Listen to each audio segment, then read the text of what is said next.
Assalamualaikum warahmatullahi wabarakatuh. Perkenalkan, nama saya Latif Nur Bayaki Dewantara. Nomor induk mahasiswa 191217292. Jurusan Ilmu Hukum, Universitas Media Mataram, tahun 2019, kelas A sore. Alhamdulillah, pada kesempatan kali ini saya dapat menyelesaikan tugas ataupun makalah yang diberikan oleh Bapak dosen Roni Luhuai, yaitu yang berjudul karakteristik fungsi desentralisasi dalam negara kesatuan, yang dimana di sini adalah termasuk tugas UTS dari mata kuliah Hukum Pemerintah Daerah yang diambil oleh Bapak Roni Luhuai. Jadi di sini akan menjelaskan tentang karakteristik fungsi desentralisasi dalam negara kesatuan. Dalam pasal 18 ayat 1 Undang-Undang Dasar Republik Indonesia tahun 1945 menyebutkan bahwa negara Indonesia dibagi atas daerah-daerah provinsi, dan daerah provinsi itu dibagi atas kabupaten dan kota, yang tiap-tiap provinsi, kabupaten, dan kota itu mempunyai pemerintah daerah yang diatur dengan undang-undang.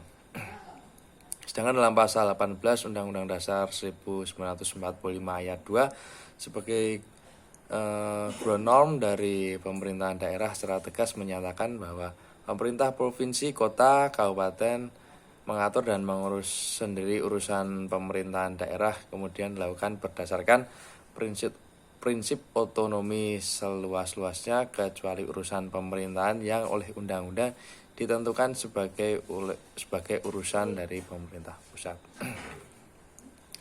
Sesuai dengan UUD tahun 1945 tersebut, pemerintah daerah berwenang untuk mengatur dan mengurus sendiri urusan pemerintahan menurut asas otonomi dan tugas pembantuan. Pemberian otonomi luas kepada daerah diarahkan untuk mempercepat terwujudnya kesejahteraan masyarakat melalui peningkatan pelayanan, pemberdayaan, dan peran serta masyarakat. Di samping itu, melalui otonomi luas, daerah diharapkan mampu meningkatkan daya saing dengan memperhatikan prinsip demokrasi, pemerataan, keadilan, keistimewaan, dan kekhususan, serta potensi dan keanekaragaman daerah dalam sistem Negara Kesatuan Republik Indonesia atau NKRI. Memperbincangkan hubungan pusat dan daerah dalam bingkai negara kesatuan sebenarnya cukup menarik untuk dikaji di sini. Masalah yang timbul dalam prakteknya yaitu mengenai tarik-menarik kepentingan jelas merupakan hal yang tidak dapat dihindarkan. Untuk negara kesatuan, upaya pemerintah pusat untuk selalu memegang kendali atas berbagai urusan pemerintahan sangatlah jelas. Kelaziman negara yang berbentuk kesatuan pemegang otoritas pemerintahan adalah pusat, di mana kewenangan yang diberikan oleh pusat kepada daerah sangat terbatas. Jadi tidak terbatas, tapi di sini terbatas. Negara kesatuan di sini adalah sebuah negara yang diperintah sebagai satu kesatuan. Kekuasaan politik pemerintah dalam negara kesatuan dapat dialihkan ke tingkat yang lebih rendah yang dipilih oleh rakyat setempat. Misalnya gubernur atau wali kota atau bupati, tapi pemerintah pusat memiliki hak untuk mencabut pejabat-pejabat tersebut. Hal ini berbeda dengan negara federasi, di mana setiap negara bagian memiliki kekuasaan sendiri yang tidak dapat dicabut oleh pemerintah federal. Kekuasaan pemerintah dalam suatu negara yang berbentuk kesatuan seperti itu dapat diselenggarakan dengan cara terhimpun secara sentralisasi, sehingga segala urusan dalam negara terletak di tangan pemerintah pusat, dan semua kewenangan pemerintah dilakukan oleh satu pusat pemerintahan atau oleh pusat bersama-sama dengan organnya yang berada di daerah. Pemencaraan organ-organ yang menjalankan kewenangan pemerintah pusat di daerah-daerah seperti itu menurut Bagirmanan dikenal sebagai dekonsentrasi, di mana semua kewenangan menyelenggarakan pemerintahan daerah termasuk kewenangan organ-organ dalam membentuk peraturan perundang-undangan didasarkan atau sangat tergantung pada pemerintah. Di sini pemerintah pusat.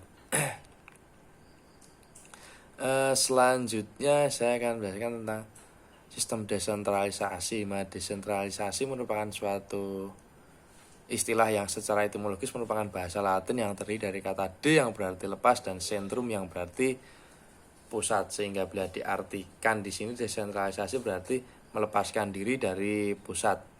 Maksud pengertian tersebut bukan berarti daerah dapat berdiri sendiri ya, atau melepaskan diri dari kata negara, tapi dari sudut pandang ketatanegaraan, desentralisasi berarti semacam pelimpahan kekuasaan pemerintahan dari pemerintah pusat kepada daerah-daerah untuk mengurus rumah tangganya sendiri. Dengan kata lain, di sini daerah diberikan otonomi untuk menjadi suatu daerah otonom. Di sini menurut pandangan Juniarto, desentralisasi dimaksudkan untuk memberikan wewenang dari pemerintah negara kepada pemerintah lokal untuk mengatur dan mengurus urusan tertentu sebagai urusan rumah tangganya sendiri. Jadi di sini diibaratkan sebagai sebuah rumah tangga. Lain halnya dengan pendapat Irawan Sujito yang menyebutkan bahwa desentralisasi adalah pelimpahan kewenangan pemerintah kepada pihak lain untuk dilaksanakan, sedangkan menurut Amrah Muslimin mengatakan bahwa desentralisasi merupakan pelimpahan kewenangan oleh pemerintah pusat pada badan-badan otonom yang berada di daerah-daerah. Jadi di situ saya menjelaskan sedikit tentang apa itu desentralisasi. Di sini yang selanjutnya akan saya jelaskan tentang desentralisasi dalam Negara Kesatuan Republik Indonesia. NKRI dibagi atas daerah-daerah provinsi. Daerah provinsi itu dibagi lagi atas daerah kabupaten dan juga kota. Setiap daerah provinsi, daerah kabupaten dan kota mempunyai pemerintahan daerah yang diatur oleh undang-undang. Pemda provinsi, daerah kabupaten dan kota mengatur dan mengurus sendiri urusan pemerintahan menurut asas otonomi dan tugas pembantuan. Di sini Pemda provinsi, daerah kabupaten dan kota memiliki DPRD, Dewan Perwakilan Daerah, yang anggota-anggotanya dipilih melalui pemilihan umum. Gubernur, bupati, dan wali kota masing-masing sebagai kepala Pemda pemerintahan daerah provinsi, kabupaten, kota dipilih juga secara demokratis. Hubungan wewenang antara pemerintah pusat dan Pemda provinsi, kabupaten, kota atau yaitu pemerintah daerah provinsi, kota, kabupaten diatur dengan undang-undang dengan memperhatikan kekhususan dan keragaman daerah masing-masing. Hubungan keuangan, pelayanan umum, pemanfaatan sumber daya alam dan sumber daya lainnya antara pemerintah pusat dan pemerintah daerah diatur dan dilaksanakan secara adil dan selaras berdasarkan undang-undang tentunya. Negara mengakui dan menghormati satuan-satuan pemerintahan daerah yang bersifat khusus atau bersifat istimewa yang diatur dengan undang-undang. Negara mengakui dan menghormati kesatuan-kesatuan masyarakat hukum adat serta hak tradisionalnya sepanjang masih hidup dan sesuai dengan perkembangan masyarakat dan prinsip NKRI yang diatur dalam undang-undang. Apabila kita lihat lagi ke dalam UUD 1945 pasal 1 ayat 1, negara Indonesia secara tegas dinyatakan sebagai suatu negara kesatuan yang berbentuk republik.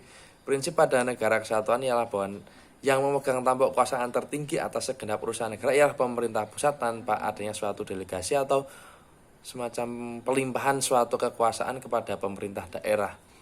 Dalam negara kesatuan terdapat asas bahwa segenap urusan-urusan negara tidak dibagi antara pemerintah pusat dengan pemerintah lokal sedemikian rupa sehingga urusan-urusan negara dalam negara kesatuan tetap merupakan suatu kebulatan dan bahwa pemegang kekuasaan tertinggi di negara itu ialah pemerintah pusat.